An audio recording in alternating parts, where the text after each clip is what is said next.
Somebody's moved it. Kicked it. Yeah, All right, we're going to dive in. I'm so glad you're here. Thank you for coming and giving me an hour of your time. I'm excited about these concepts, and I just wanted to throw out a few experiences of that. I'd like to start the workshop. We are going to be filming it, so if you can hold your comments to each other to a minimum so that the filming will be good for when we post it on the faculty staff login. I want to thank Dr. Debbie McIndoe for preparing this and wanting to present her passion, something that she is very interested in. So if you will, we'll ask you to hold all your comments to a very low roar, and let's listen to Dr. McIndoe. Thank you, Debbie. Sure, all right, can you hear me if I'm here? Yeah, you can hear me in the back? So, not at this school, but at the school I came from in Ohio, I went to clinical one day, and it was the end of our clinical experience, and I walk in and my students are all in dress code except one. She had on flip-flops. And I looked at her and she looked at me and she said, "What?" And I said, "What?" And she said, "What?" And how do you think I responded to her? Correctly or So I did not answer her what. I didn't tell her the answer to the question that she already knew the answer to. I just sat and was quiet and peaceful and calm. And when you do that, as you know, in a group of students, it gets uncomfortable. People start looking at each other, they look at you, because they want the educator or the person in charge to tell them what to do. Because when we tell them what to do, they're going to knock us off our pedestal immediately. Because they're going to do what we said to do, and then it's not going to go right, and then it's going to be our fault. Have you experienced that? So that played out beautifully, and she ended up realizing she needed to go home eventually. Last semester, I was in the office, and a student from a semester above me comes in, sits down, and just starts about whoever the educator was that she was frustrated with. And I listened for about a split second, and just asked her, "Why are you here? What do you want from me? What's appropriate? What do you need to do with that information?"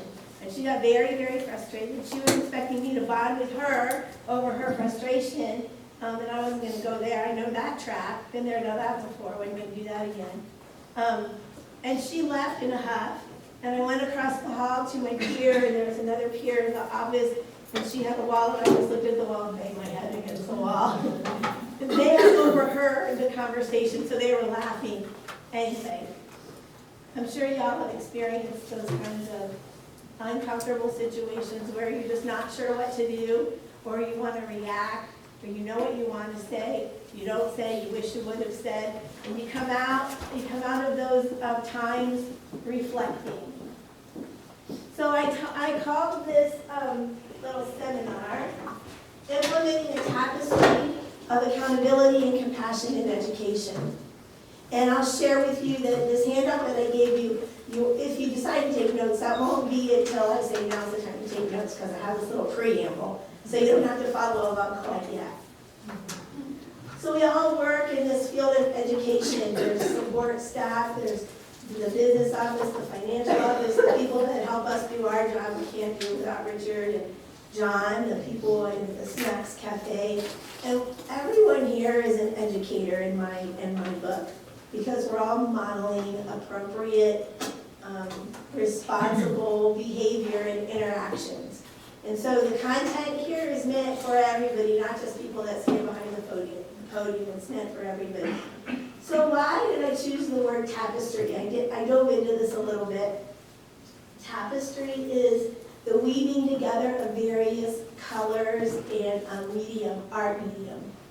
And the thing that makes a tapestry most beautiful is when things are woven together that you wouldn't expect to be woven together.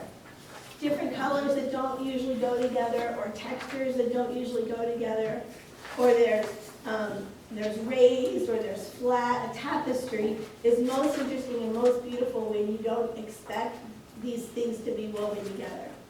So I chose the word tapestry because tapestry connotates forethought. And tapestry connotates intentionality. And tapestry, unlike our rug that we put on the floor and we walk on, a tapestry is demonstrated, it's to be watched and observed, emulated. You feel a tapestry. A tapestry lends creativity and peace. And so, and the most beautiful, like I said, tapestry is when things are put together and you don't expect to be put together. So two things that we often don't expect to be put together are accountability and compassion. Either we're in the camp of accountability or we're in the camp of compassion. And I've learned through the years that weaving accountability and compassion together is what helps people grow. It's what helps our students grow. Weaving together accountability and compassion is the key in education. So as I mentioned earlier, a tapestry is sometimes things that we don't expect to be put together. So here's a story. I was walking last summer, just walking out in the park. I'm just walking. And I see a snake on the ground, and I see this snake, and I get scared, and I run away. Why did I run away from the snake? I was afraid of the snake. What did I think the snake was going to do to me? He's poisonous. He's going to kill me. I'm going to die. But then the next week, I was walking in the park, nice little leisurely walk, and I see a snake. A snake. He's beautiful. He's adorable. I'm going to pick him up. I'm going to name him. I'm going to call him Snakey. I'm going to put him in my pocket, and we're going to live happily ever after. Why did I respond to the snake differently? What did I believe about the snake? He's not going to hurt me. He's not going to bite me. He's not going to kill me. He's actually cute. So I'm folding in now to this ABCD that you see on your handout. A stands for activating event. Activating event, I saw a snake.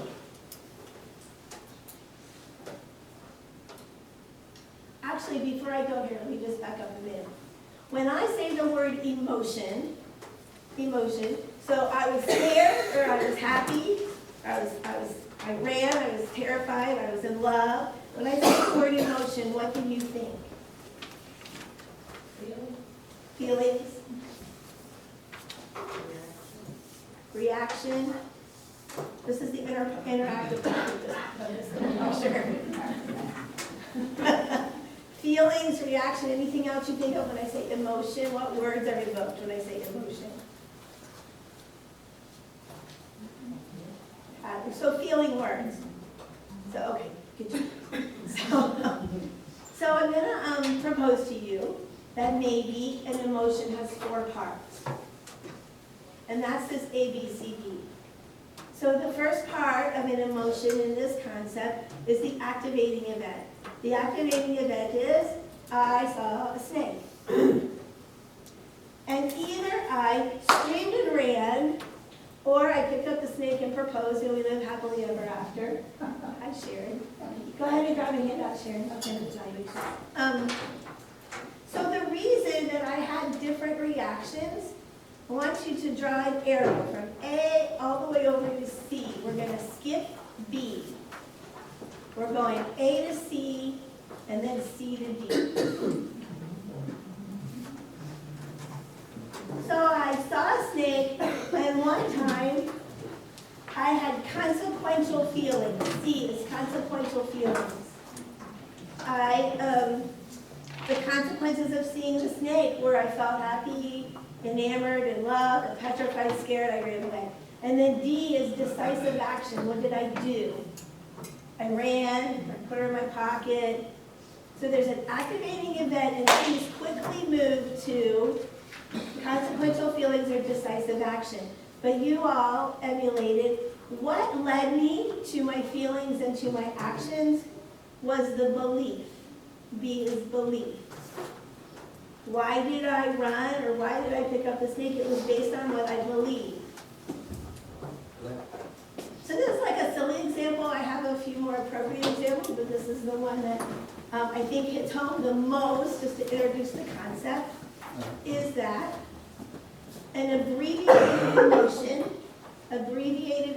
is where we go from A to B to C to D, A, C, D, fast. That's an abbreviated emotion. And what would happen if we slowed down and took time to understand what's motivating our feelings and our actions? That's our belief, or our self-talk. One way you can understand what your belief is with your self-talk. What are you saying to yourself? He's going to kill me, I'm running, or he's adorable, I'm going to marry him. That's what I say to myself. My belief that, that transpires into feelings and actions. So I had a group of students that in freshman level, that it was our first day of clinical, and of course, it's our first day of clinical, everybody's petrified. And so I'm going into every client's room, every patient's room with every student. And they all walked in, and I'm behind them, and I say, don't forget to wash your hands. Oh, that's right, so they go wash their hands, and they go over and they do their thing. And then the next student, I walk in, and what do I have to say? Don't forget to wash your hands. This happened 8 times, I had 8 students. Activating event was, students don't wash their hands. Immediate reaction I felt, what was my consequential feeling? You know, our feelings can be, they ebb and flow, right? Had I eaten that morning? Was I tired? Was this the 10th day of clinical or the first day of clinical? Is this a safety concern? Do I know these students have been taught this in freshman level? Yes, I do know they've been taught this in freshman level. How do I feel? I feel, honestly, that day I felt inspired because I'm going to use this as a teachable moment. And what did I do? I said, don't forget to wash your hands. What was my belief? My belief was, these students know exactly what to do, but they're not doing it. They're not thinking. They're not thinking like the medical professional that they are. And so at the end of the day, like this week, we had clinical, and I'm thinking through, how can I use this for a teachable moment? And we get to the end of the day, we're having post-conference, and I just said, hey, I need to let y'all know it's going to be okay, because we need to show progression. So nobody's failing yet. But based on your actions today, you all will receive a UP. Well, that's a really big deal, of course. Why? What? And then I started asking Socratic questions. What do you tell me? Well, what do you do before you walk in a patient's room? Well, we check their identity, and we check the orders, and we do universal precautions, and I had to like ask the right questions. Finally, they say, well, wash our hands. That's right. Nobody should ever have to remind you to wash your hands. And so I had for them accountability and compassion, that I knew they were going to be scared. I was going to come full circle and make it right, but I wasn't going to just give them the answer. I had a student that this was 3 or 4 weeks into clinical, and everything was good, right? But things are not always as they seem. So I leave these 2 students in the conference room, I come back, one's gone, one's sobbing. What happened? You haven't even left the room. What happened? She said she hates me. She said stay away from her. She said I'm not a professional. She said I'm never going to be a nurse. I'm like, whoa. So, activating event is what? Students crying. Perpetrator's gone. Students sobbing. Activating event. How did I feel? I walked back out, game over. How would you feel? What would you feel if that happened to you? Be frustrated. Or surprised. Like you said, frustrated or surprised. What's going on here? And that means we're all on the right track. Frustrated, surprised, blindsided, and what would you do? The decisive action. Talk to her. talked to the one that's crying, Both. talked to both of them. The crying one first. The crying one first, encourage. How we feel and what we do is based on what we believe. So everything in me feels protected, and I want to charge out and snatch her up and have this little serious conversation with her. Because why? What did I believe? Maybe I believe she was being a bully. Maybe I believe she was overstepping her boundaries. Maybe she rubbed me wrong last week. Maybe I've seen this behavior in her before. My belief is gonna dictate how I feel and how I respond. So I sat for a few minutes with the crying student, and listened and reflected, had compassion, asked her what she needed to do. Do you need a drink? Do you need to walk? Do you need a break? Do you need to come back tomorrow? I like to give two extremes. I like to give do you want to quit school? Or do we need to get a lawyer, a mediator? I like to just give two extremes so that they can start thinking rationally. So what did she need to do? I think she got a drink of water. I don't know, went to a good candy bar, decided she was going to come. And then came what I'm passionate about.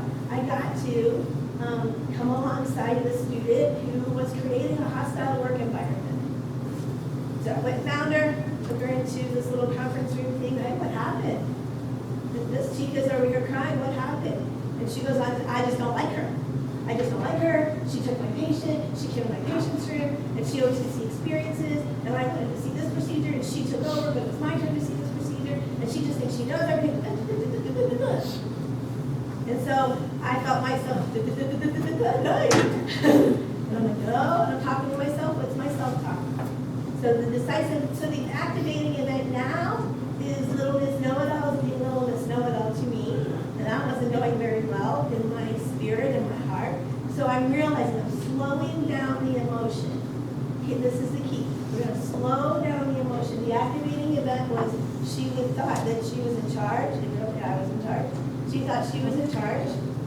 And so I was feeling frustrated, and I was really feeling like, look, I feel like send her butt home right now. I was feeling in control, or I wanted to be controlled. And what did I do? I slowed down the emotion. And I said, how do you think she was feeling? I was trying to evoke from her compassion for the other person, but it wasn't going well. It wasn't going well.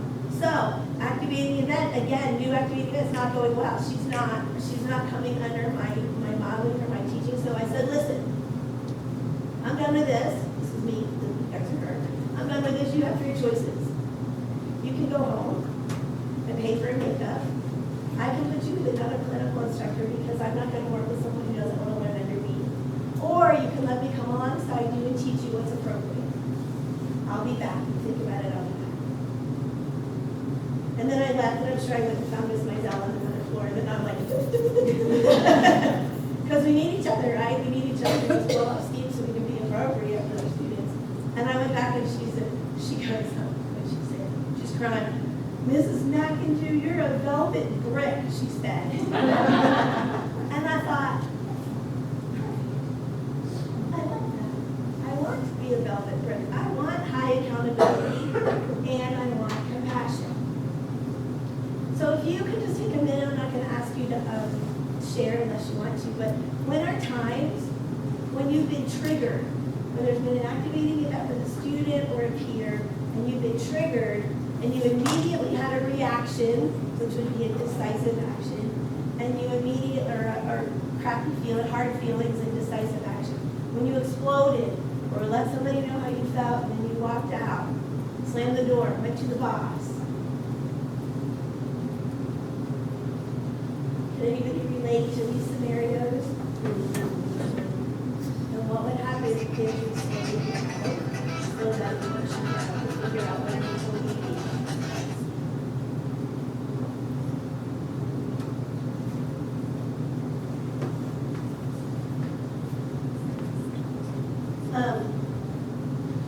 This past week, no, a couple weeks ago, maybe 2 weeks ago, this semester, a student comes in my office and says, Dr. McIndoe, I'm not going to be at clinical orientation orientation on Wednesday. Activating event. I'm not going to get clinical orientation on Wednesday.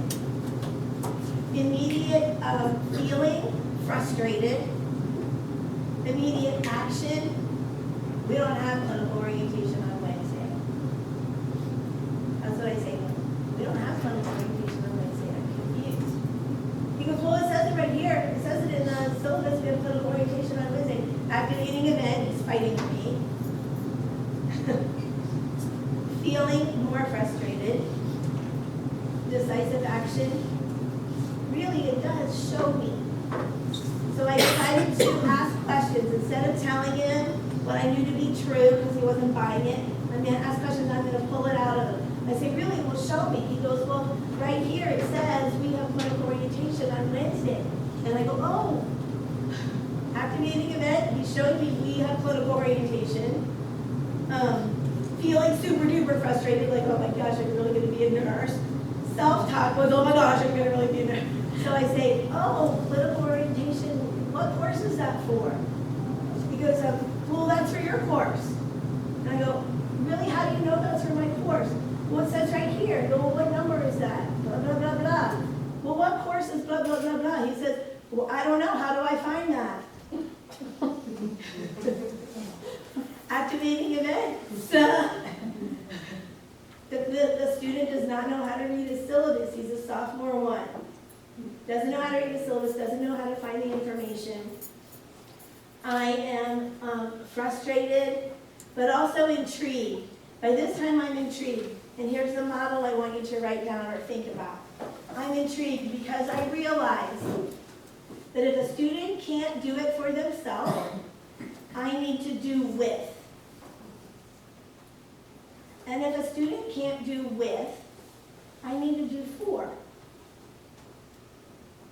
So then I'll do for, and then I expect the student to be here that I'm going to do with.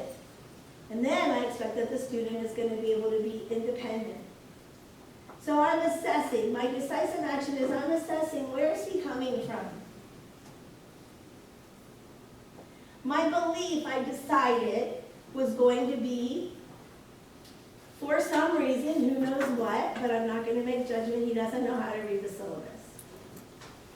And then I decided I'm going to do with. So doing with is, what course is this? What number is this? This isn't my course. Well, how do I find that out? I'm like, okay, do with. I need to do for.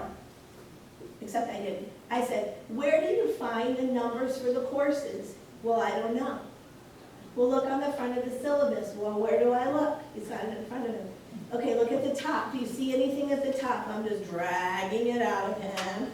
Oh, 2104 mental health. I'm sorry, I don't know everybody else's numbers, but he got, okay, that's right. Now, link that back to this number. What course is this? Oh, this is somebody else's course, women's health or mentored. Oh, so you're saying that the orientation is for this other course? So now I go to doing with. I said, well, what do you think I'm saying? So, oh yeah, that's for this. Okay, so what do you need to do? I think I need to go tell Dr. Akron I'm not going to be able to be there. That's a good choice. Okay, we figured it out. So he couldn't do by himself, and I am concerned. I am concerned, but I couldn't even do with, so we did for, and so we were going back and forth, doing with, doing for. And then in the end, I ended up deciding. So now my belief is, I'm not sure where his critical thinking skills are. I'm not sure he can teach himself. And so then my action was, I went to Dr. Ackman, just a little heads up, the student, a little bit concerned, ABCD. She says, okay, thank you, I'll keep an eye on that. When I could have, if he couldn't implement critical thinking just to figure out what course he's in, I could have just said, like, come here, look, this is what you need to do. This is where you find this, and I could have done it for him. I could have gave him a fish, but that's not going to help him. So I taught him how to fish, and at the same time, I'm managing my frustration. I'm managing my frustration because my belief was that he should know how to do this, but the fact was he didn't. And so here's another key. Should should. We gotta be careful to not should on ourselves or should on our students. If they can't, then they can. If they can, then they can. But we don't want to invite shame with shoulds. We want to assess how much can they do independently. If they can't do independently, we do with. If they can't do with, we do for, and then we back it up.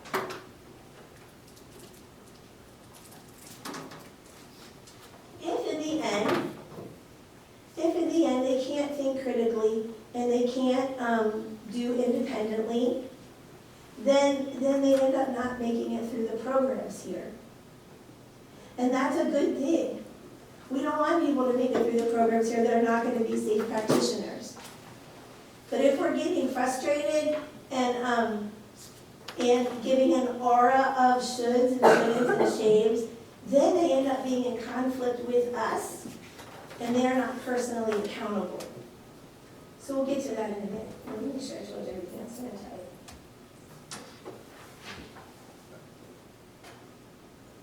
Oh, I totally skipped over some of the most important parts. Accountability is my title.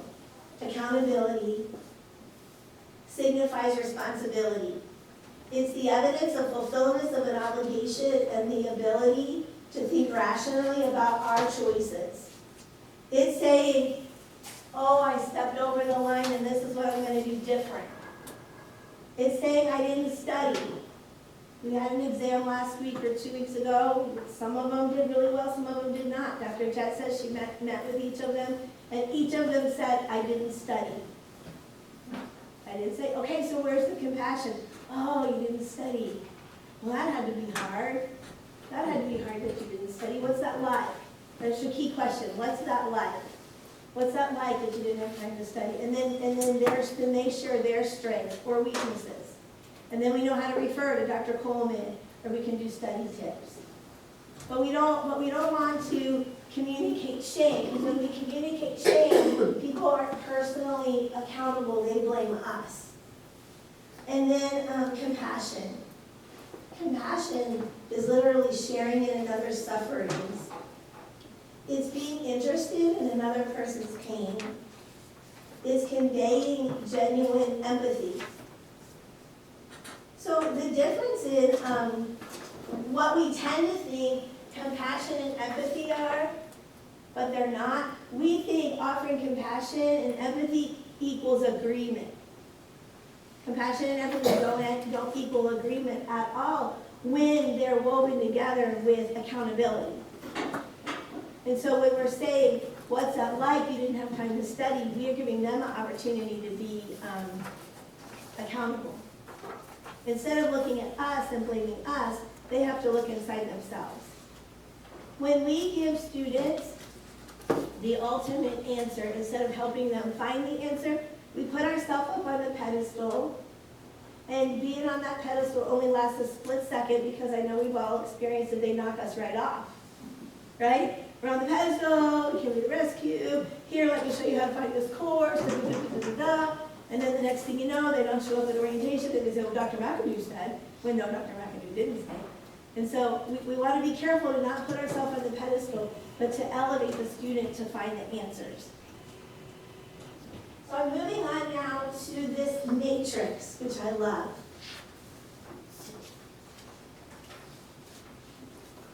The accountability and compassion empathy matrix is a beautiful tool to help us create, for lack of a better word, paradise. If you watch the back. So, paradise is a tapestry of accountability and empathy. If you see on the left-hand side, high accountability, and at the bottom, high compassion and empathy, together, where they intersect, we're going to have a culture of paradise. But first, let's look at what does a culture of nightmare look like. And when we work or teach or facilitate in an environment indicative of a nightmare, everybody is focused on avoiding mistakes. Don't push her buttons, avoid mistakes. She's going to be mad. people are afraid. There's a focus on productivity and minimizing responsibility because it's the person who's mad fault. The person who is mad's fault. The person who is controlled, who is in control's fault. It feels scary. There's an authoritative nature to a nightmare culture. So I want to avoid that. On the other hand, if we have a boot camp culture, which I agree, being in the healthcare industry, there is an aura and there needs to be of a boot camp culture because safety is safety. Med passes are med passes. All the safety precautions need to be taken in x-ray or surgery or sleep or the other courses that we offer here. There are non-negotiables. There are non-negotiables, and we don't have to back away from those non-negotiables. We can communicate non-negotiable with compassion. Non-negotiable with compassion. But we don't want to have only boot camp. Boot camp, in a boot camp mentality, the focus is on survival. I see that a lot with our students here. We just gotta survive. How are we gonna get through this? And the compassion is, I say oftentimes, look around you. You'll see thousands of nurses that survived nursing school, just like you're capable of. Like if it wasn't possible, we wouldn't have nurses. But let's talk about some things that need to happen for you to be able to meet your goals. In a boot camp mentality, there's no concern for the other's needs or their feelings. There's punishment for not performing. Punishment in place of compassion. Now, punishment is different than the natural consequence of I didn't pass the test because I didn't study. That's a natural consequence. We can have compassion. That's a drag. What are you going to do? But in boot camp, there's punishment. And in a boot camp, there's perceived predators. It's a harsh environment. It's not a safe environment, and there's perceived predators. To have a school that is safe and that offers accountability and compassion is every student's dream. People want to grow. They don't want to be stifled. And so sometimes even I can be have a predator mentality. Like this past week, I was frustrated. So I teach how to write goals and interventions in a SMART methodology. Everything has to be specific, measurable, attainable, realistic, and timely. What's hard about that? And so it's in your book, and I did the lecture, and we practiced it, and there was a test question on it, and now I'm in clinical, and we were writing goals and interventions. You'd have thought nobody ever heard the word SMART. The acronym SMART, what does it stand for? And I was frustrated because you know what, I taught it. So now I'm personally offended. Because I taught it, and I know I taught it well, and I know we practiced it, and I know I emphasized it, I know it was on your exam, but I know you got the question right. Most of you did. But so I was frustrated, and I was really feeling like, you ever felt like that? Ugh. So activating event. Nobody, not one of the 8, could write a SMART goal or intervention, not one. My belief was, you didn't listen to me. I taught this multiple times. Really, I'm like, what's wrong with you? This is my belief. So this is what I believe in, the beat. So, but I jumped to, how did I feel? I felt frustrated. I really felt, I didn't feel like a failure, but I felt they had failed me, honestly, because I knew I taught it well. Did you ever feel like that? I did well. You know this. Think. And so what did I do? I collected all their papers. I crumpled them all up. I threw them in the trash can. I said, we're done. No, I didn't. But I wanted to. But here I have this, if they can't do independently, do with.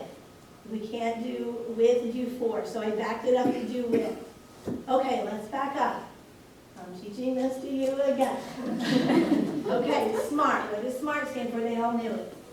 They knew the acronym. But guess what? They didn't know how to implement it. And as we talked about it for 25 to 30 minutes, they didn't know how to implement the concept. They knew how to memorize it, but they didn't know how to do it. And they copied it from the book, right? Don't they want to copy it from the book? Well, it says in the book. And I tell them, the book is like an upside down triangle. The triangle is across the top, but you need to make it client specific. So, client will use coping mechanisms. Well, that's a nice broad goal, but how do we make it specific? And they really needed it broken down to what is S? What does specific mean? What is M? What does measurable mean? Did they want to know? They did. Did they want to know how to implement it? They did. Did they want to give me what I was looking for? They did. Do they want to give you what they're looking for? I believe they do. My belief is these students want to perform. And so I had to go back to, look, it's in your notes, and I taught it to you, and I tested you on it, and you're still not doing it. Well, the reality was now my new belief is I didn't teach them how to implement it. I taught them how to memorize it. And now I'm frustrated because they can't implement. All 8 of them. But when all 8 of them can't implement it, in my mind, it's on me. I need to go that next step farther and do for or with.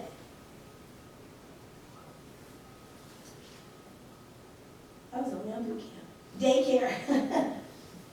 Daycare has a parent-child dynamic. Oftentimes, the general public believes that offering empathy and compassion is the same as being parental. And it is, if we're not also expecting accountability. If we're just sitting crying with a student without also encouraging them to the next step of accountability, we're not doing them any favors. Daycare has low accountability, there's lots of permissiveness, there's an abdication of responsibility. And here's the gig. In daycare, there's an over-functioning in the adults. And over-functioning in the adults. And so when we over-function, when we tell our students the answers, we're over-functioning and they're going to expect us to tell them the answers. And then they're going to get it wrong, and then they're going to say, well, she said. And it's this vicious downward cycle of nobody grows and gaps don't get closed. And so the key environment that we want to purport or work towards is paradise. In paradise, there's a mutual understanding that we're all moving in the same direction. And everybody is safe. We're emotionally safe. I can go to Mrs. Smith or Dr. Aguilar. I can go to anyone here and I can feel safe, and no question is a wrong question. Because my question is telling the people that are teaching me where I am, what level I am. And so we want these questions from these students because we're assessing where they are. And if every question that they're bringing us is telling us they need us to do for them, then that's also telling us they may not make it. And that's okay. When they bring us their questions, they're giving us information of what kind of nurse they're going to be, or tech they're going to be, or lab person, or x-ray. When they're bringing us their question, we're seeing how are you thinking just by their question. They're giving us the gift of information. And then so they're teaching us how to teach them. Their questions teach us how to teach them. And when we can meet their question with accountability and compassion, they'll bring us more. And then we can look at ourselves. And then my belief moves from I lectured it, I wrote it, I taught it, we memorized it, I tested on it, you can't do it. Then my belief is like, I missed something. I missed teaching implementing. I needed to slow that down. And it is true we have a lot of students that just barely make it into our programs. Or we have the non-traditional students who are super busy. They're super busy, so we have to ourselves do this upside down triangle of we can't teach everything. We need to make it student specific. What does a student need to know to be a safe practitioner and pass NCLEX? Or your other certification, sorry, I have this nursing thing going on. But any certification or any high stakes exam, we don't need to tell them everything in the book. We need to tell them what do they need to know, and we're accountable for that. We're accountable for teaching critical thinking and implementation with just what they need to know. Not what is an expert in this field need to know, but what does this student need to know to make it through this program to pass the high stakes exam. When we do that with compassion, they grow. If you'll turn the page. What are some barriers?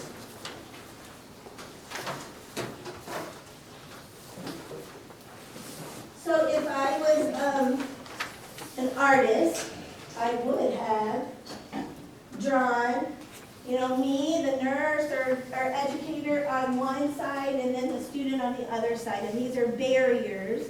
They're supposed to be columns. Barriers between why can I not reach my student? Why can I not reach my student? And so some barriers that I like us to consider, and I know that I see in myself, focus barriers, there's two.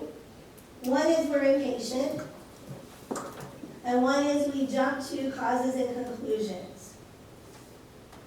We're impatient and we jump to causes or conclusions. A lot of our students have to work.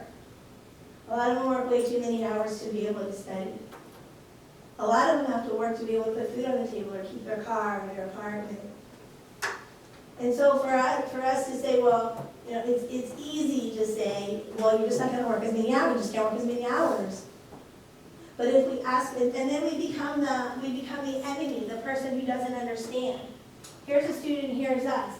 Well, you need to do this, and this, and this, and this, and this. And they can't. And so they leave feeling ashamed. We're jumping to conclusions that they can, but they can't. So what if our stance was different? What if our stance was, what's that like, having to work so much? Do you have any other options? Tell me about that. Can you explore that? What could you do different? And then we're pulling out of them the answers. We're saying, I believe in you. You've got the answers. When we give people the answers, we're communicating, I got the answers, you don't. I know this, you don't. We're communicating disrespect when we tell people the answers to their problems. But if we can learn to ask the right questions with compassion, then people grow. So focusing means if we have a focus issue, we're impatient, or we just jump to the reasons why and what the answers are, causes or conclusions. The other barrier that gets in the way is of feeling content. So one square, I put squishy spots and unresolved issues on our own part. Squishy spots and unresolved issues. Or maybe we have fears and inadequacies. I don't know the answer. I don't know what to tell them. I don't know what they're going to do. I'm scared for them. We're afraid. We feel inadequate. Or just lack of feeling awareness. So if we're more of a thinker, it's harder to connect with other person's feelings. And if we're more of a feeler, it's hard to be rational. When you have compassion and accountability, you're demonstrating both. So those feelings of inadequacies, fears and inadequacies, they can come out in attacking a student. Well, you did it. Well, you should have. Well, I told you. Just like when my students couldn't write their SMART goals and interventions, I did it. I'm like, well, I don't get it. We lectured on it. It was in your notes. You memorized it. You got it right on the exam. What are you thinking? So my focus was on them. Why didn't you get this? I didn't have that tone. I kind of did inside. But then I had to step back. I had to slow down my emotion and realize there's a reason 8 people in this room didn't get it. And I don't think it's easy. I think it's the teacher. On the other hand, the student that couldn't figure out what orientation he was supposed to go to, I'm kind of thinking that might have been the student. And so do for, do with, and communicate to my peers. Let's look at familiarity. Either a barrier is we over-identify or we under-identify with our students. Over-identify or under-identify. So to be honest, I received great feedback from my peers because as I have gone on in my education, apparently my test questions have gotten more critical thinking test questions also. And so my students were doing as well. And so my peers come to me and say, Deb, these are associate degree freshman students who've never heard the material who are taking 2 other classes. I'm like, light bulb, okay. And every semester, I just look at those test questions. Miss Manning, at one point, she said to me, this was a few semesters, a long time ago, actually, I just did not understand. I taught this, why are these indices so low? I was very clear, why are these, and I'm mad at the whole group, 120 of them. I'm mad, nobody got it right, or very, very, and Mrs. Manning said, or Sue, my friend, I go back and forth. Anyway, she says to me, this is what she said, let's look at the book. Let's see what the students were thinking. Light bulb, what were the students thinking? Why did 80% of them pick B and not A when I clearly taught A? So having compassion and me being accountable, Ms. Manning had compassion, it offered me accountability.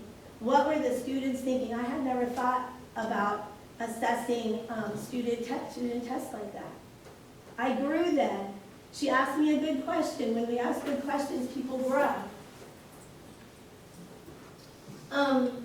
Over-identifying or under-identifying. So that was an example of under-identifying with the students. Over-identifying could be like, oh my gosh, this is hard. Let me just turn out the study quiz and give you all the study guide and give you all the answers.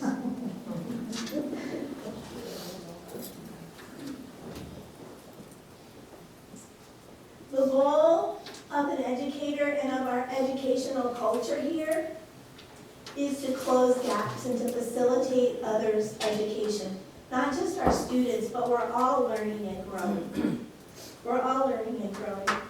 We need to be comfortable enough to let other people be uncomfortable. Can we, as an educational institution, be comfortable enough to have compassion with our students' uncomfortableness? It's okay for them to be uncomfortable. It's good for them to be uncomfortable and feel safe. When we're in conflict with them, the focus is on us, and it's our fault, and they can't look at themselves. When we can have compassion and offer understanding, they have to look at themselves. There's no other choice. Let students have conflict with themselves like a butterfly. You know the analogy. The analogy, if a butterfly is wrestling to get out, they fly beautifully because they're getting stronger through the wrestling. If we're breaking the chrysalis, either by being authoritative or being permissive, we're breaking the chrysalis, then the butterfly's weak and will never fly. It's a beautiful thing to watch a butterfly grow, get stronger, break out of that chrysalis. So that last point was, let students be in conflict with themselves because that's where they grow. So one last story that is probably the highlight of my career thus far as an educator.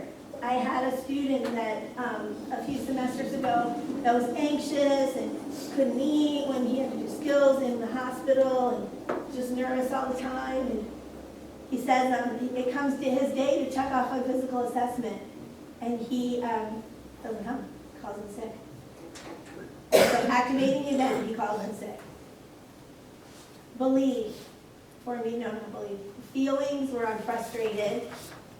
Decisive action, what am I going to do? I didn't call him. He eventually let me know. We went through that whole rigmarole. But guess what? His peers were frustrated with him. Because his peers were like, he knows what to do. He's just nervous and he's just not coming. And And so I did it professionally. It's okay, I'll talk with him about it. So 2 weeks later, he comes with every other week clinical. He comes, and oh my gosh, he has to do physical assessment. And oh, he's just so nervous. And oh, what's he gonna do? So his peers tell him, you know, McIndoe, you know, like she always expects not just what she expects, but she always expects more. So don't forget that 13th cranial nerve. I said, there's a 13th cranial nerve? Yeah, the buccal nerve. Don't you know it? The buccal nerve? The buccal nerve. You know McIndoe. I know there's 12, but she expects 13. Well, I didn't know any of this was going on until they tell me, Miss McIndoe, make sure you assess him on the tell him there's a 13th cranial nerve. Now I know enough to know I can't say that, but I was toying with it. And so we go into the patient's room, and he does this beautiful assessment. He got through 1 through 12. And the patient's in the wheelchair. And you know it's scary because you're there as a teacher, and I know he's scared, and he turns and he looks at me and he goes, am I done? I'm like, bingo. He goes, am I done? I'm like, I don't know, are you? He goes, well, do you want me to do the 13th cranial nerve? And I go, I don't know, should you? The buccal nerve? You tell me, I said. He looks at the patient. He says, sir, I have one more to do. He takes his cheeks, he goes, He looks at me, he says, 13th cranial nerve, buccal nerve, intact, able to move cheeks. I go, okay, thank you. Now we walk. And he's like, how'd I do? I go, how do you think you did? He goes, I think I did great. I go, well, actually, you failed. What? I failed? Why did I fail? You tell me. It's 9 o'clock. We have until 2:30. All day long. He's talking to his friends. What I do? I did it 1, 2, 3, 4. This is what I did. This is what I asked. This is what. So finally we do post-conference, and he says, he goes, well, I don't know. Did I fail? And I said, look up cranial nerves on your phone. So he looks them up. He goes, there's no buccal nerve. There's no 13th cranial nerve. Everybody's laughing. I was very solemn. I was kind of laughing on the inside. I was very solemn. I said, what's my point? To all of you, what's my point? Well, they didn't get it right away. I had to ask questions in lots of different ways. Finally, the point is, who's responsible for your learning? Oh, I am. That's right. Are you going to give a dose of med because another nurse says? Are you going to do this procedure because somebody else tells you to? Who's responsible for your actions and your learning? Oh, we are. They laugh about it even to this day, but I think they learned, I hope they learned from that experiential opportunity of offering accountability and finding compassion. So in closing, I just encourage you to slow down that emotion, to not react with your feelings or your actions, to really figure out what's happening in your belief. And is your belief accurate? Mine wasn't. My students shouldn't have known how to implement SMART because I didn't teach it to them. Slow that down and consider how you can put together accountability and compassion from a tapestry of